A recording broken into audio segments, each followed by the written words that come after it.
February 3rd, 1945, 32,000 feet above Germany.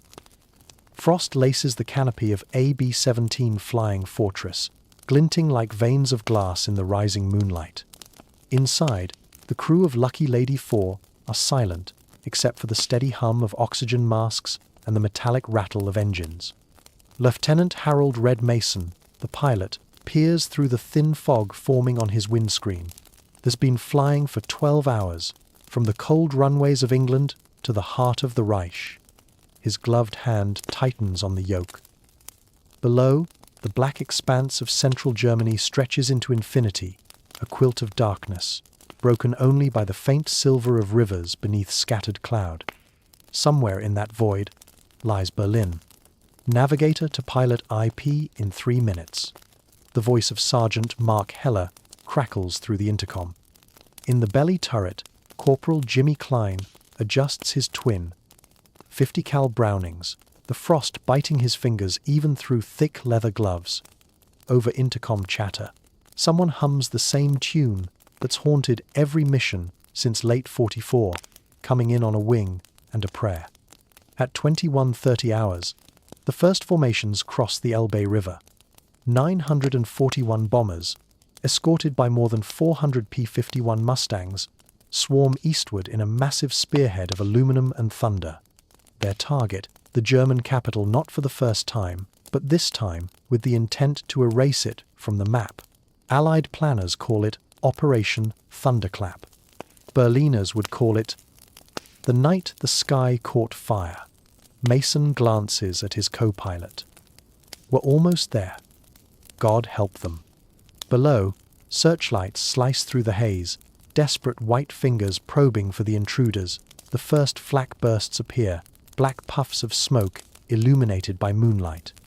It's like watching fireworks from a distance, until one explodes close enough to jolt the plane like a punch in the ribs.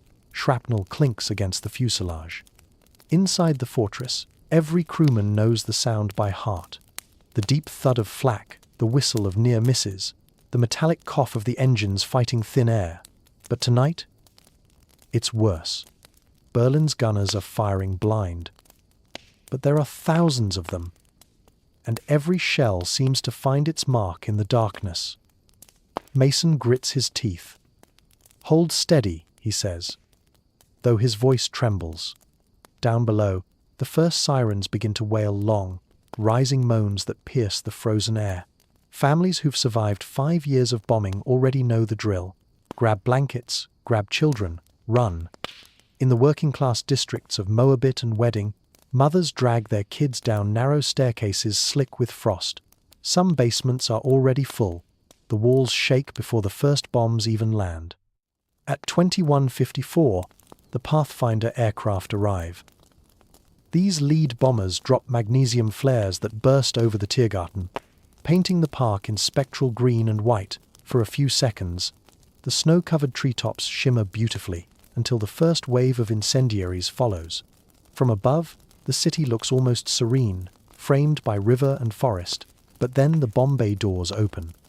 "Bombs away," the bombardier says calmly, and 12,000 pounds of death tumble into the dark. The effect is instant and horrifying.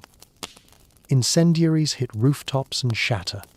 Tiny canisters burst into fountains of white-hot sparks, setting fire to everything that breathes. Asphalt boils. Windows explode outward. A tram near Alexanderplatz bursts into flames, its passengers' silhouettes for half a second before vanishing in orange light. For those below, the night turns to day, but not a living day. The air itself seems to burn. The first blast wave knocks Anna Köhler, a 6-year-old nurse, off her feet as she runs toward a shelter. She tastes ash before she hears it. The smell is impossible. Wood, tar, hair, and something metallic, the smell of the city dying. In the cockpit of the Lucky Lady, Mason's crew watches it unfold from above. "Jesus," Klein whispers. "It's beautiful." No one answers. They just stare as the black city morphs into a cauldron of red. By 22:20, every horizon is aflame. Whole districts Moabit, Kreuzberg, Friedrichshain vanish in a sea of orange. Fires merge into a single, breathing storm that feeds itself. Flames roar higher than church steeples, higher than radio towers. Smoke climbs 6 miles into the air, visible from the Baltic coast. Even the pilots, used to the sight of burning towns, are struck silent. "Red, look," says the co-pilot, pointing toward the west. The firestorm has grown so immense that it creates its own weather. Columns of air rise and collapse, pulling in freezing wind from every direction. Sparks whirl into the sky like reverse snowfall. Lightning flashes inside the smoke, flickering through the clouds like veins of molten gold. Inside the burning city, chaos rules. People run, fall, vanish. Wooden beams explode in showers of sparks. Streetcars melt into puddles of glass and steel. Underground, in the U-Bahn tunnels, thousands huddle in darkness as heat seeps through the walls. They hear the roar above the endless crashing of buildings and think the world has split open. In the Reich Chancellery bunker, a messenger bursts in with a report. Charlottenburg is burning. Tempelhof in flames. The zoo gone. Hitler doesn't look up. He circles a position on a map with his pencil and says only, "They'll pay for this." Above it all, the B-17 seconds turn for home. Their contrails glow faintly orange against the horizon, silver ghosts fleeing the fire they've made. Mason looks over his shoulder as Berlin disappears behind him, swallowed by its own light. Even from 50 miles away, the reflection still shimmers on the underbelly of the clouds. Over the intercom, someone murmurs, "It's like the sun came up on the wrong side of the world." No one laughs. For hours after, the glow remains visible to crews returning across the North Sea. Pilots write later that the light followed them all the way to England, a silent, burning echo on the horizon. Back in Berlin, the air continues to rage. The firestorm feeds on oxygen, sucking wind through streets at hurricane speed. Flames leap from house to house, block to block, until entire neighborhoods collapse into smoldering pits. At dawn, the city is unrecognizable. Streets that had names are now charred trenches. Snow falls over embers, hissing softly as it meets the heat. Firefighters wander aimlessly, dragging melted hoses behind them. A horse lies in the middle of the Kurfürstendamm, its harness fused to the pavement. Above it, the air still glows faintly a dull, sullen orange that refuses to die. By the next evening, the raid's toll becomes clear. Nearly 25,000 buildings destroyed or damaged, tens of thousands dead or missing, and countless more wounded or burned. Yet among the survivors, one memory eclipses all others: that color, that impossible, terrible color of the sky. They will describe it later in diaries and letters. Some call it beautiful and terrifying. Others, like the end of the world. An old man will write, "The sky turned orange." And I thought, perhaps, God had decided he'd seen enough. And in that moment, on that winter night in 1945, the world truly did seem to end not with silence, but with the roar of 900 bombers and the city beneath them turning to light. By midnight, Berlin no longer resembles a city.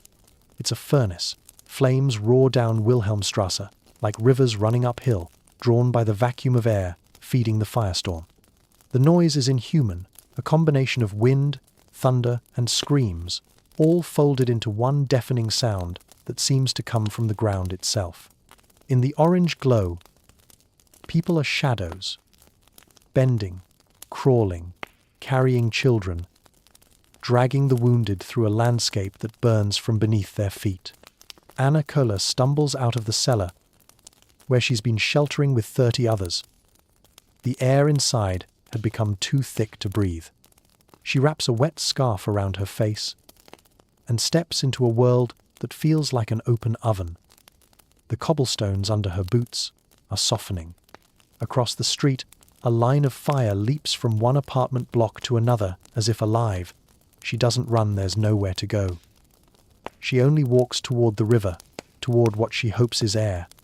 At the same moment, high above, the last wave of B-17 seconds banks west, engines howling in formation. The sky around them glows like molten glass, and from that height, the firestorm looks almost still a vast, shimmering ocean of red. In the lead bomber, Major Ellis Doran stares down through his bomb sight. He doesn't speak for a long time. Then, quietly, he says to no one in particular, "Hell's not underground." It's right there. His co-pilot nods, eyes locked on the reflection in the glass. And we built it. Down below, in the ruins of Kreuzberg, a tramcar sits derailed across the street. Inside are 20 passengers who never made it out. The metal body glows faintly as the heat warps it, the windows popping one by one. Outside, a soldier from the Volkssturm drags an old man clear of the doorway. He's lost his rifle somewhere in the chaos, but he still wears his armband proudly. A boy of maybe 16, his face streaked black with soot. He keeps whispering, it's fine," as if repeating it could make it true. In the Tiergarten, the trees are burning from the inside out. The fire eats through bark, hollowing trunks until they collapse silently into ash. Statues melt. The bronze charioteer atop the Brandenburg Gate glows like a ghost against the inferno. Nearby, in a subway tunnel, thousands huddle shoulder to shoulder. Babies cry. Candles gutter. The air tastes of dust and fear.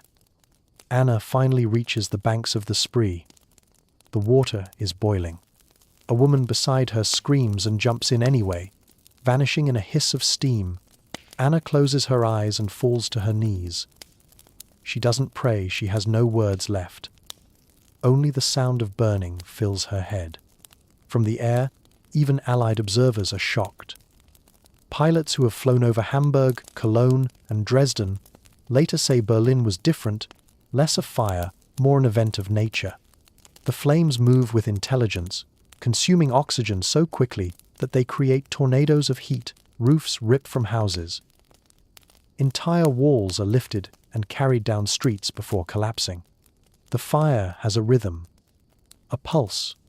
It breathes. In the underground shelters, people begin to suffocate. Carbon monoxide seeps in, colorless and silent. Some open the doors to escape, only to be thrown backward by walls of flame. A group near Alexanderplatz manages to break through to the surface and step into a wind so hot it peels skin like paper. One of them, a police officer named Ernst Meller, later writes, "I could not tell the difference between fire and light. It was as if the city itself had turned into the Sunday. Back in the air, the bomber crews are heading home. Some planes are hit, others damaged, but most survive. Over the North Sea, the formations scatter, each heading toward its own base in England. The radio chatter is subdued, no jokes, no songs, only coordinates and static.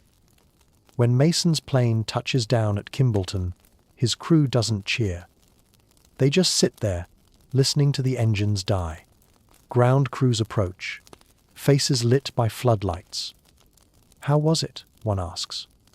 Mason climbs down the ladder slowly, his flight jacket stiff with frost and sweat. He looks up at the orange smear still faintly visible on the horizon and says, "You'll see it for yourself. Just wait for dawn." In Berlin, dawn comes as smoke, not light. The fire has eaten the night sky, leaving only a dull reddish haze that refuses to fade. Snow begins to fall again, turning to steam before it touches the ground. Firefighters move through the ruins like ghosts. Their boots crunch over glass that used to be windows. In places, the ground itself glows. A mother pulls her child from a collapsed shelter near Potsdamer Platz. Both are covered in ash, their hair white from dust. She carries him toward a fountain that's still spraying weakly. The water is black, but it's all that's left everywhere. The sound has changed. The roar of fire gives way to a low, constant hum, the sound of a city still burning somewhere out of sight. People wander silently, eyes glazed, hands outstretched. They don't ask for help. They just move. When the morning reports reach the Allied command in England, the numbers seem impossible. 25,000 buildings destroyed, an estimated 30,000 casualties, and nearly 50,000 displaced. And yet, the bombing continues. In 2 days' time, they will strike Dresden. The war planners call it strategic necessity. The survivors call it madness. As the day ends, the orange fades from the sky. The color that had once illuminated every rooftop and riverbank dims to gray. Smoke rises for another week, blotting out the Sunday. When it finally clears, Berlin is a skeleton, bridges twisted, churches gutted, streets buried under ash. Anna sits on the riverbank days later, staring at the water. The Spree is quiet again, but its surface glows faintly from the embers beneath. Around her, others sit the same way, motionless, expressionless. A few speak softly, their voices brittle as glass. Someone says the Americans will be here soon. Another mutters, "Let them come. There's nothing left to take." That night, Berlin sleeps under a sky that no longer burns, only smoulders. The stars return, faint and indifferent.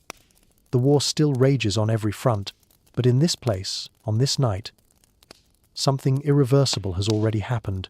For the rest of their lives, those who saw it will remember the same image. A horizon that burned like dawn, a city swallowed by its own reflection, and a color no one would ever forget. They called it orange. But to those who lived through it, it was the color of the end. Morning brings silence, but not peace. The air over Berlin is still thick enough to choke on, filled with drifting soot and the acrid stench of burned oil, brick, and flesh. A soft snow falls through the haze, melting before it reaches the ground, a mockery of purity. Every flake turns grey before it lands. The once grand avenues of Unter den Linden and Friedrichstrasse are unrecognizable. Entire city blocks have been flattened into jagged fields of rubble. Smoke curls from what used to be the Reich Chancellery. The Tiergarten's trees are reduced to charred stumps. Even the bronze horses of the Brandenburg Gate are blackened and half-melted, staring out over a graveyard that was once a metropolis. Anna Kohler walks through it in numb disbelief. She has been searching since dawn for the hospital she once worked in street Hedwig, near Alexanderplatz, but nothing remains. The wards are gone. The square is a pit filled with collapsed beams and scorched metal. She moves through the ruins like a sleepwalker, a ragged scarf still tied over her mouth to keep out the dust. Somewhere nearby, she hears voices hoarse, trembling, barely human. She follows them to what used to be a cellar.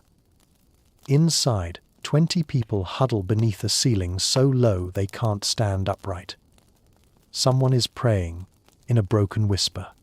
Someone else sobs quietly, holding a burned doll.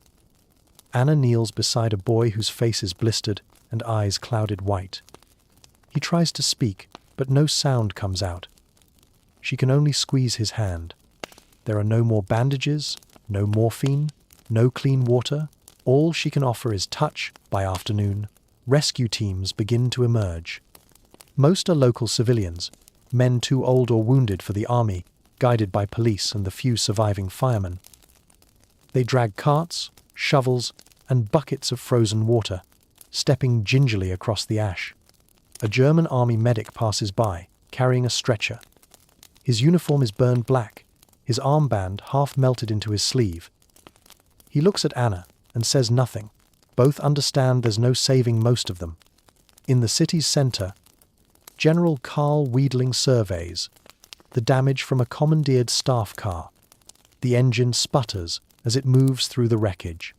To him, it feels less like a capital than a fossil, a relic of a civilization that vanished overnight. Yet orders keep coming from the bunker beneath Wilhelmstrasse. Hold, rebuild, retaliate. Wheedling stares at the paper in his gloved hand and mutters, "With what?" In the ruins, survival is instinctive. Families dig through rubble for anything. A loaf of bread, a photograph, a piece of furniture, not reduced to dust. The firestorm has burned even food stores. The smell of scorched grain mingles with smoke.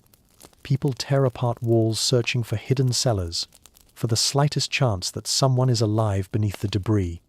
As dusk falls, the city begins to flicker again, not with fire, but with candles. In thousands of basements, survivors light small flames in bottles or tin cups, as if defying the inferno that took everything else. The glow trembles against broken walls, fragile and human.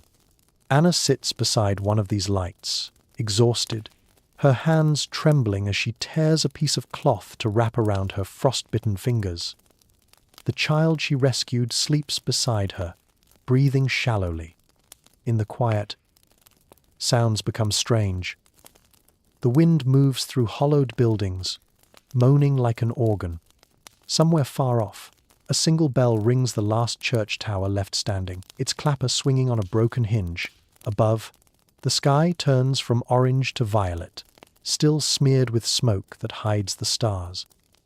Across the North Sea, in warm English airfields, the bomb crews sleep. Their mission is complete. Reports are filed, coffee poured, medals noted for later, but the men don't talk much that night. In debriefing tents, officers record the usual statistics: altitude, tonnage, flak density, while crewmen stare into their tin mugs. Some are proud, some sick, some unsure.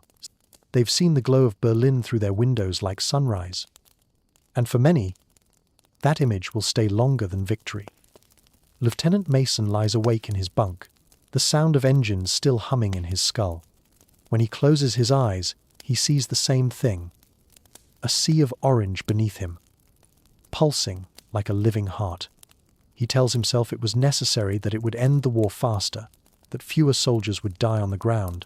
But somewhere in that rationalization lies a crack that won't close. Back in Germany, the Reich Ministry of Propaganda works overnight to turn the devastation into defiance.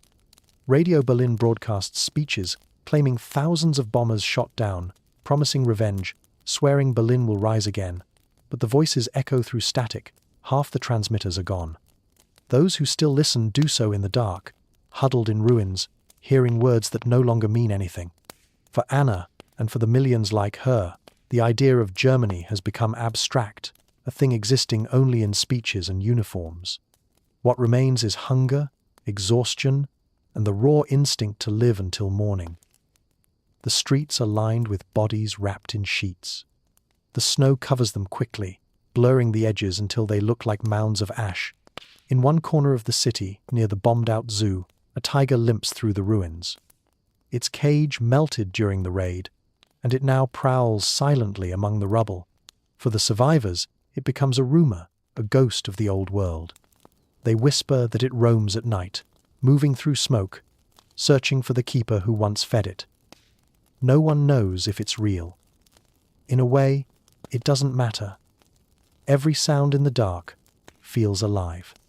By the week's end, the fires finally die. Berlin exhales. The orange sky fades to grey, leaving behind columns of smoke that stretch for miles. The temperature drops below freezing again, sealing corpses under ice.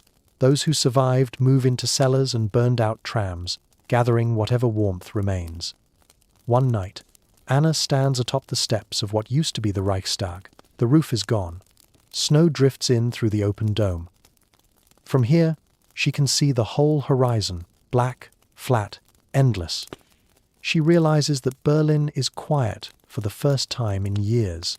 No air raid sirens, no artillery, just wind.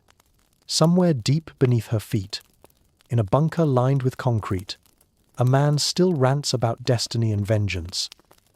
But up here, the war feels over already. What's left is something slower. Colder the silence that follows when a city forgets how to make sound. She sits down, folds her hands, and watches her breath fade into the smoke. The snow falls heavier now, softening the sharp edges of destruction. For a moment, she almost feels warmth not from fire, but from the memory of what light once was. That night, Berlin sleeps under its own ashes. The sky above is colorless. The city that once declared itself eternal has burned itself into something far more fragile, something human. And though the flames are gone, the glow remains not in the clouds this time, but in memory. February 6th, 1945. The fires have quieted, but the city still breathes smoke. The smell clings to everything, hair, clothes, skin, like a second body. Berlin's skyline, once proud with domes and spires, now droops in silhouette, a forest of chimneys and broken columns. From above, reconnaissance pilots report that the heart of the capital has vanished into a scar of ash 10 miles wide. At street level, the silence feels unnatural. No trams, no traffic, no church bells. Even the birds are gone. The only sound is the crunch of boots on cinders as survivors pick through what used to be their streets. The air burns the lungs. Anna Köhler wakes before dawn in the ruins of a subway station. She's not sure what woke her. Maybe the cold, maybe the silence. She rises, wraps her blanket tighter, and walks toward the surface. The metal railings are coated in frost. Her breath makes ghosts. When she steps outside, the world seems drained of color. Smoke has dulled the light into a gray-yellow haze. She passes what used to be a bakery. Its walls are half gone, but the smell of burned flour lingers. A loaf of bread lies in the rubble, fused into black stone. She stops, stares, and keeps walking. Farther ahead, she reaches Potsdamer Platz. Once the busiest square in Europe, it now looks like the surface of the moon craters filled with water, tram lines twisted like veins. A German soldier sits on a curb, his hands bare and blackened. His rifle lies beside him, the wood charred smooth. He doesn't move as she passes. He just watches the horizon, as if expecting it to burn again. At the ruins of the Anhalter Bahnhof, a Red Cross team unloads supplies from a surviving truck. The nurse in charge, an older woman, with half her face bandaged, motions Anna over. "You, a nurse?" she asks. Anna nods. "Then grab gloves, Fräulein. We've got plenty to do." They set up a triage line beneath the shattered station roof. The sound of coughing fills the air. Burned civilians are laid out on doors and benches, their faces dusted grey with ash. Some still wear medals, wedding rings, or half-melted spectacles. Anna works without thinking, cutting cloth, washing wounds with melted snow, pressing hands over arteries that no longer bleed. There are no doctors left in this district, only nurses and volunteers. When the wind shifts, a plume of smoke rolls over the platform. It smells like tar and scorched paper. Someone mutters that the state library is gone, that centuries of manuscripts burned in one night. Even Goethe, they whisper. Anna stares into the smoke and thinks of her father's voice reading poetry when she was a girl. Now the words themselves are ash. At noon, a rumble echoes from the east. For a moment, people panic, thinking the bombers have returned, but the sound is different, deeper. Tanks, Soviet tanks, still 50 miles away, rolling across the Oder. Rumors pass like sparks through the crowd. The Russians are coming. The war is ending. No one knows what will happen next. In a half-collapsed office building nearby, party officials huddle around a wireless set, trying to reach command. The broadcast sputters, then dies. They exchange glances and quietly remove their insignia. One burns his armband in a trash can, watching the swastika curl and blacken. "Berlin has no master now," he says. Across town, Hitler remains sealed in his bunker, convinced the attack was an act of cowardice that would steel German resolve. He orders more anti-aircraft batteries, more conscripts, more speeches. But outside his concrete walls, there is no audience left to listen. By sunset, the city glows faintly again, not with flame, but with the reflection of smog catching the low winter Sunday. It's the same color as that night's fire. Orange, gold, eerie, alive. For those who survived, it feels like the sky mocking them. Anna stands on a bridge over the Spree, her hands gripping the rail. The water is covered with soot and debris, pieces of timber, paper, the remains of furniture. Beneath the surface, she sees her own face, distorted by ripples. Behind her, bells ring faintly from somewhere. Though no church stands, she realizes it's the metal cooling steel frames contracting in the cold. She turns to leave and sees a figure walking through the smoke, an old man pushing a cart filled with bricks. He stops beside her, wipes his forehead, and says, "We rebuild, yes?" His voice is hoarse, but steady. Anna doesn't answer. She looks again at the horizon, at the orange stain still clinging to the clouds, and whispers, "Maybe." That night, the temperature drops below zero. The Spree freezes at its edges. Survivors huddle in basements around small stoves, burning whatever they can find. Furniture, books, even wooden doors. The orange sky of that night has become a memory now, but it lingers in their dreams. They wake, coughing, sweating, convinced the light is still there. In England, meanwhile, crews at the 379th Bomb Group listen to radio updates. Mason sits in the mess hall, reading a brief, "Berlin severely damaged, heavy casualties, strategic objectives achieved."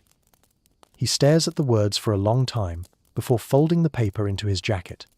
Outside, the sky is clear and blue. Someone plays a harmonica. Someone else jokes about leave in London. But Mason walks away, the sound of the orange sky still echoing behind his eyes. Weeks later, when the first Allied photographers enter Berlin, they will find the same silence Anna walks through now. They will capture the burned-out cars, the melted clocks, the frozen statues, all standing beneath a pale winter Sunday. Their photographs will circulate around the world, proof that the capital of the Third Reich has fallen in spirit long before its armies do. For now, Berlin is a phantom alive only in smoke and memory. Its streets echo with what once was.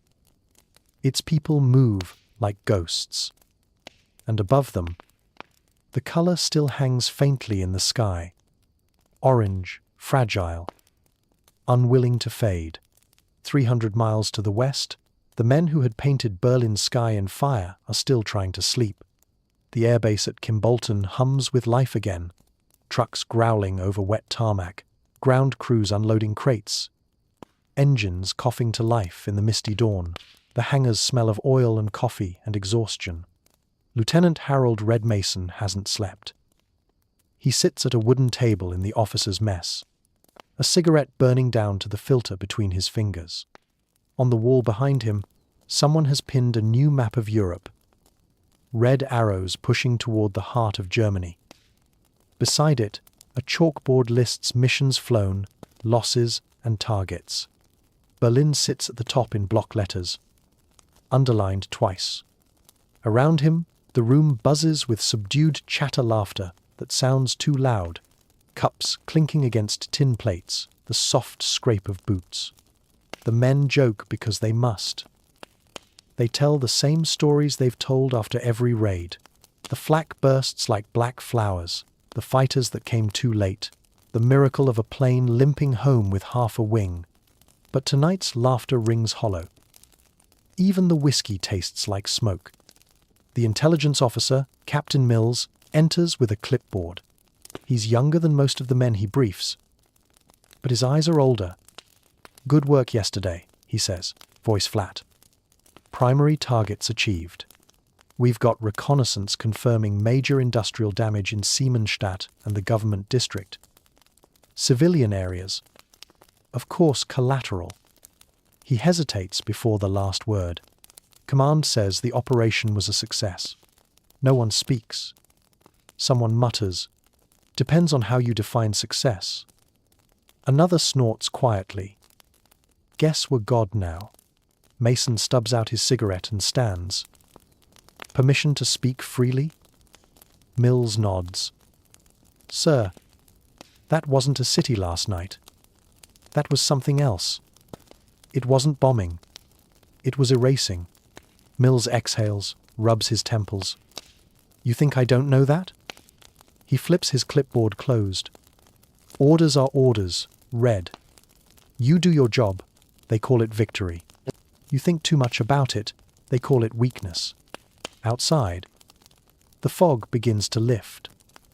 Rows of B-17 seconds stand on the field, gleaming in the cold morning. Sunday mechanics climb over them, patching holes, checking engines. The bombers look like nothing happened, the same calm monsters they were yesterday.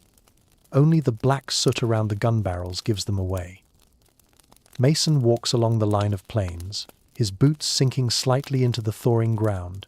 He stops beside Lucky Lady IV. To the nose art. A pin-up girl in a red dress is streaked with oil. He runs his glove across the metal, then looks up at the sky. It's a perfect blue. No smoke, no fire. It feels wrong. Nearby, his waist gunner, Jimmy Klein, sits on an ammo crate, writing a letter home. "Dear Maggie," he mouths as he writes. Berlin looked like the sun fell out of the sky.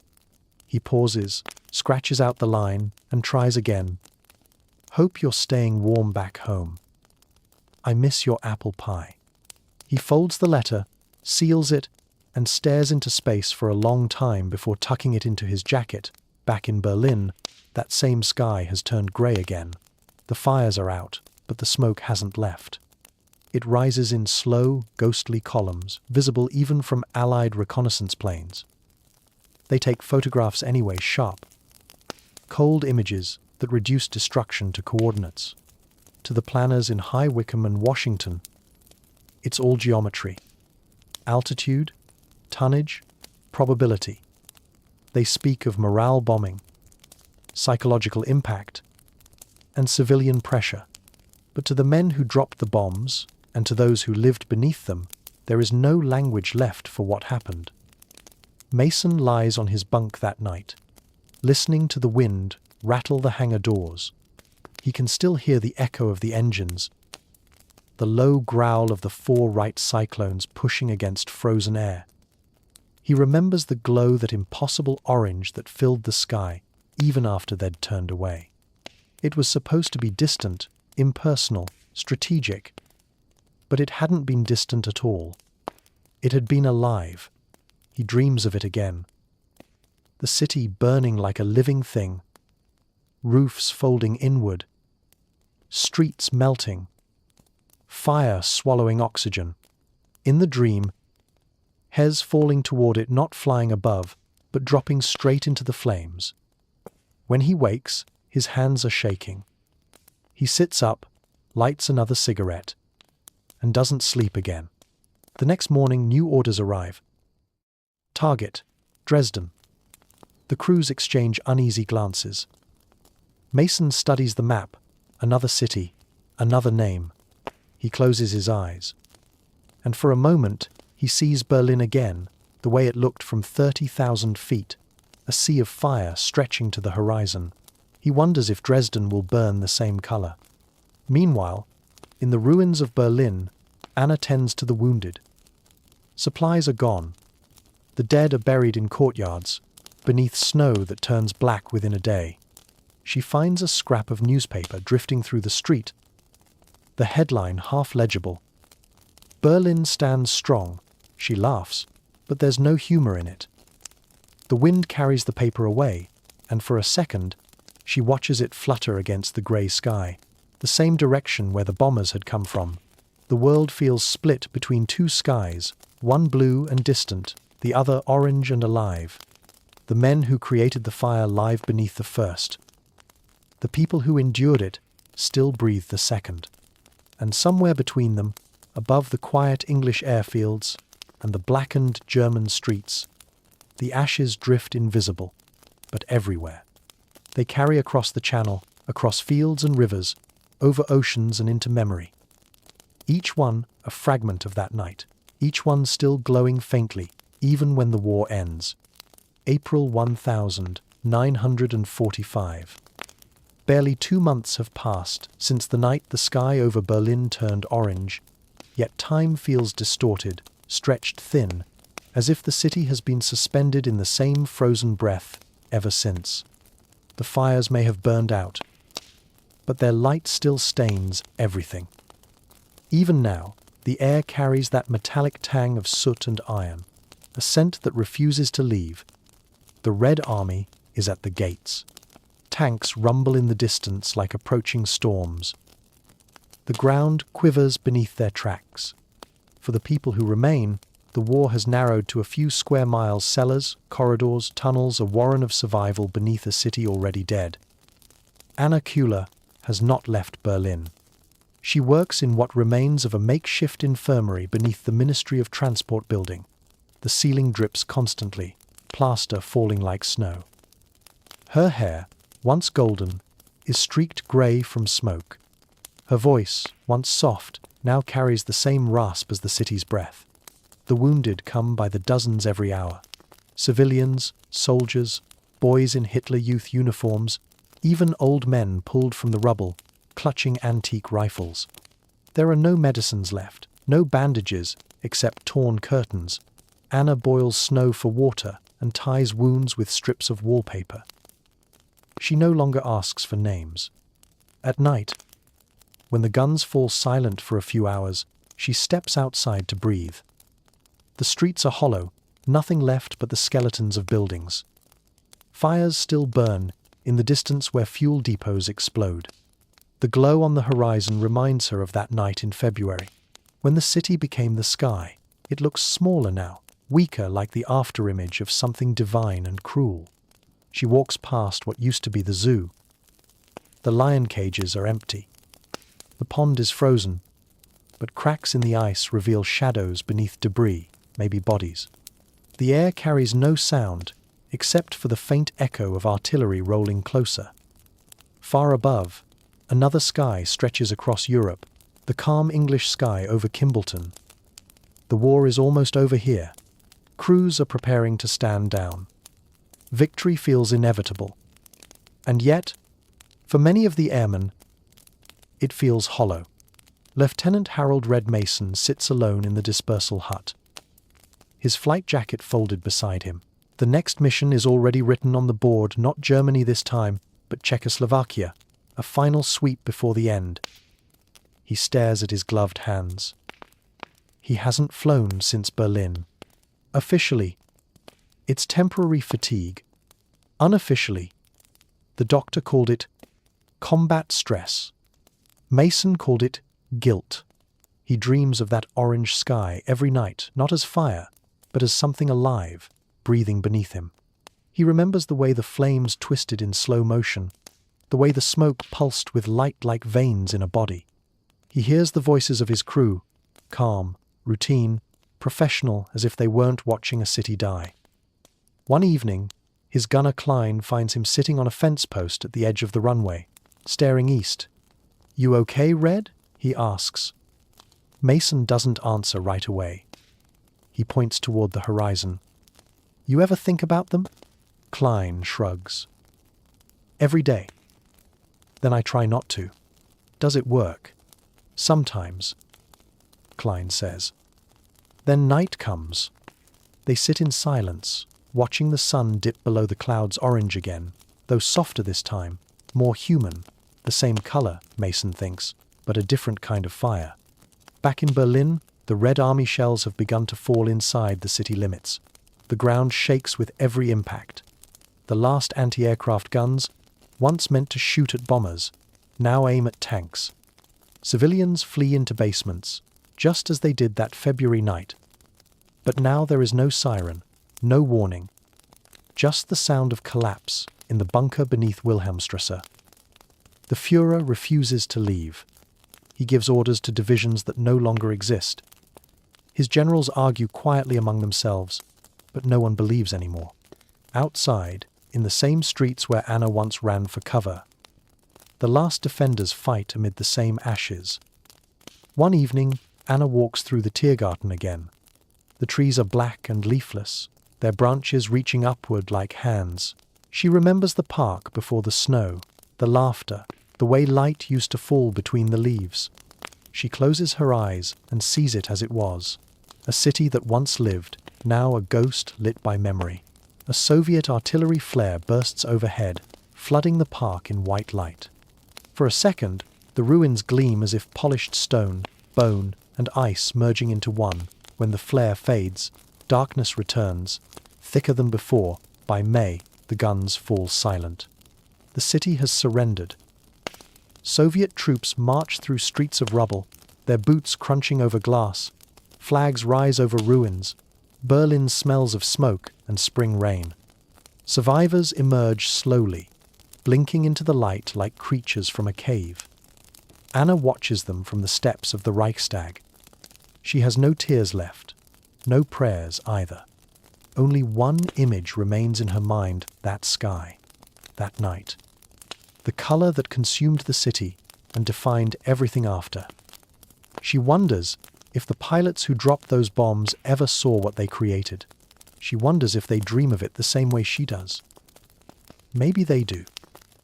Maybe the orange followed them home, staining their clouds, burning behind their eyelids. Weeks later, Mason returns to the United States. He lands in New York Harbor to parades and cheers. The newspapers call men like him liberators of Europe.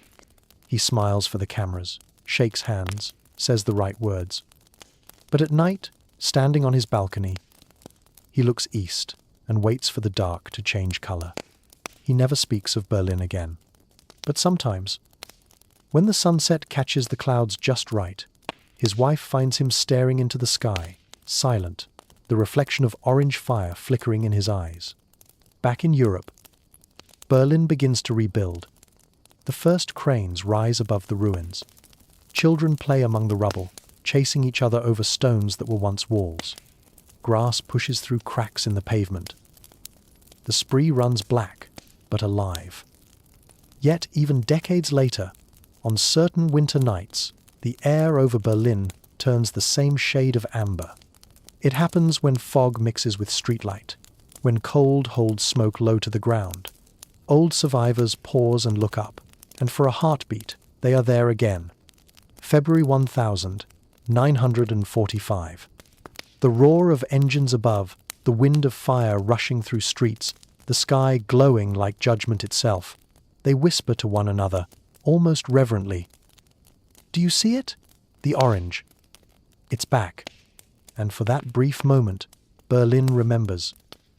Not the speeches or the banners, not the victory or defeat, only the color that changed everything. The day the sky turned orange, the night the city became light, and the dawn that followed, gray and endless, beneath the ashes of the world.